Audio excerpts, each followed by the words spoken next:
Hello, my dear students. I hope that you all are safe at your homes.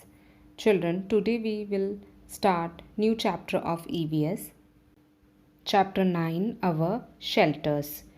In this chapter, we will learn about the factors affecting design of a house, then houses in different parts of the world, and at last people engage in making a house. So, as you all know that everybody needs shelter to live. That's why we have home for that. Just like you and me, we all are living in the home as our shelter. So let's begin the chapter.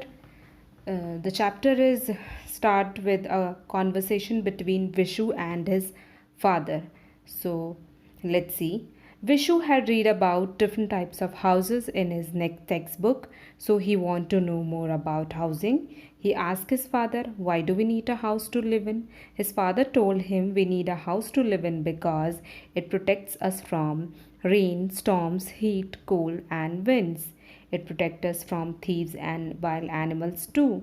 It is a place where we can rest when we wish. A house gives us comfort and safety too." So, children, just like Vishu, I think you all know that the house is very important for us. Now, our first topic is factors affecting design of a house. The design and structure of a house depend on the climate of the place, means the weather condition of the place and the building material available. Houses in cities have thick wall, flat roof. Roof means the structure forming the upper covering of any building or a house, and high ceiling to keep the interior of the house cool. These houses are made up of bricks, cement, metal, steel, and wood, and these are called the pakka houses. Pakka houses are also well painted. The paint protects the wall from the heat and the rain. Painted houses also looks very beautiful. Houses in hilly areas have sloping roof, means their roofs are not flat and they make an angle more than 20 degree are called the sloping roofs. And these roofs protect us from rain and snow, and rain and snow can slide off from these roofs. These houses are made up of stones, wood or clay. Then huts, as you can see in this small picture, hut can be seen in villages. These are made up of mud, stick and straw. These houses are called the kacha houses. In places where there is heavy rainfall, such houses are made on wooden stilts. Now, children, the question arises that what is stilts? These are the wooden poles that support the house. As you can see in the picture, house on stilts, where there is a danger of insects, snakes and standing rainwater. In area of heavy rainfall, houses are built on platforms that are a few feet above the ground. As you can see in this picture, Vishu said that he had seen such bamboo houses in the northeastern part of India. He had gone on a school trip to Assam, and these houses are built much above ground level, and a ladder is used to reach the door. So children, here are some pics of such houses. First is the pakka house. This is a picture of pakka house, as you can see, and many cities have, in cities mainly, pakka house is seen all around, and it is having a sloping roof also, as you can see in this picture. Next type of house is a kacha house, and it is a hut which is made up of mud, straw, etc. things, and mostly it is seen in the villages. So this is kacha house. Now this is the house on stilt. Children, there is a platform that are a few feet above the ground level, as you can see in this picture, and a ladder is used to going to enter inside the house. So it is a house on stilt. Now this is a type of bamboo house. Everything in this house is made by bamboo, just like doors and windows. So this is the bamboo house. In cities, we can find a variety of houses such as multi-story buildings, single unit buildings, duplexes and bungalows. All these are the variety of houses. See children, first variety of house is the multi-story building. So this is a picture of multi-story building. As you can see, there are multiple stories in this type of buildings. See, this is the single unit building or apartment, you can say. Single unit is a rental property mainly, and that is rented as a single entity. Next type is the duplex. A duplex is a multiple family home that has two units in one building, and both the building are similar with each other. That's why we called it as duplexes.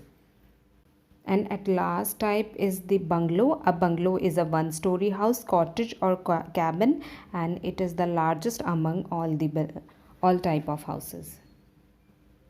Now after the variety of houses, come to this info hive section. Here is the amazing fact related with the chapter is that the earliest human shelters were natural caves or rock shelters because in ancient time there was no home or houses for living.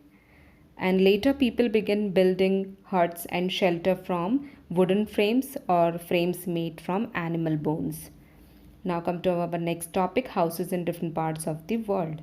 Vishu's father opened a book and showed Vishu different pictures of some special houses. One was round in shape and made of ice. It had a small entrance through a tunnel. Children, a tunnel is a underground passage going into the house. He said it was an igloo. Such houses are seen in the Arctic region where there is snow and ice all year around. The Inuits are the people who live in igloos. So such people we call the Inuits, living in the igloos. They cover the inside of the igloo with sealskin, is a kind of animal, and fish or animal fur. They hunt seal, caribou, fish and Arctic birds for food also. See children, this is a picture of igloo, a house which is made up of ice and snow only and looks very beautiful. Now the second type of houseboat. Houseboat are seen in India on the Dal Lake in Jammu and Kashmir. These houses float on water. Some houses are made of plastic or clothes. These are called tents. Such houses are found in desert regions. Nomads are people who move from place to place in search of grass and water for their herd, means for their group. The tents protects them from the hot sun and the dust storms also. That's why they use houseboat to live. So children, this is the clear picture of houseboat. You can see a beautiful house on a boat, and the people use this in search of grass and water, and they live on that houseboat. The people called the nomads who are using this houseboat. Now children, before started the next topic, I want to tell you regarding the brain tickler part. In brain tickler part, there are certain questions related with the topic. The first one is, can a houseboat travel in the ocean? So I want to tell you that the answer of it, that houseboats are just designed to be used to see any country or any area by river, lakes, etc. They are not built to be able to go on the ocean because it cannot withstand, because there are very large waves. So houseboat cannot go into the ocean and face these waves. That's why we can say that a houseboat cannot travel in the ocean. Now the second brain tickler question is, what is the difference between Pakka house and Kacha house? So this is a question for you all. So children, you have to solve this question by yourself. It is a homework to you. Now come to the next topic, structure of a Pakka house. Houses in cities are mostly Pakka houses, which are strong and permanent houses. Nowadays we can see many Pakka houses in villages. Let us know about Pakka houses. A Pakka house has a strong foundation, means base, so that it can bear minor earthquakes. Earthquake is a natural disaster. The foundation hold the weight of the entire construction. Different types of materials like brick, cement, concrete, stone or wooden tiles are used to make floors. Walls are also made of brick, cement, concrete, or wood. They are plastered with a mixture of lime, which is a chemical, or in powder form, cement, sand, and water to keep them smooth, clean, and dry. Wooden walls are polished to give them protection and smoothness. Roofs are made up of different types. Flat roofs are made up of concrete, stone, or tiles placed on a network of metal rods. Nowadays, strong roofs are made that are heat and damp resistant. They protect our house from heat and damp. Children, damp means the extra moisture. So it protect our house to coming the extra moisture and heat also. In some places, people built the roof with a false ceiling and thermocol to make it heat proof or cold proof. Children, the word is coming here false ceiling. False ceilings are essential used for wiring and soundproof and fixed safety to remove moisture also. But nowadays, false ceiling is used to decoration for decoration also. Now come to our next topic, people engage in making a house, or people who can help for making our house. As you can see, so many pictures in this: mason, architect, laborer, carpenter, electrician, painter, plumber. Each person of having their important role in making a house. An architect design houses, town planners approve the design, and mason and laborers build their house. So children, to make the house beautiful, the interior designers plan the details of the inside of the house. The carpenter makes all wooden items like kitchen shelves, cupboards, shoe racks, etc. The water pipes, taps, and sanitary equipments are fitted by a plumber. The lighting and wiring are done by an electrician, and the painting by a painter.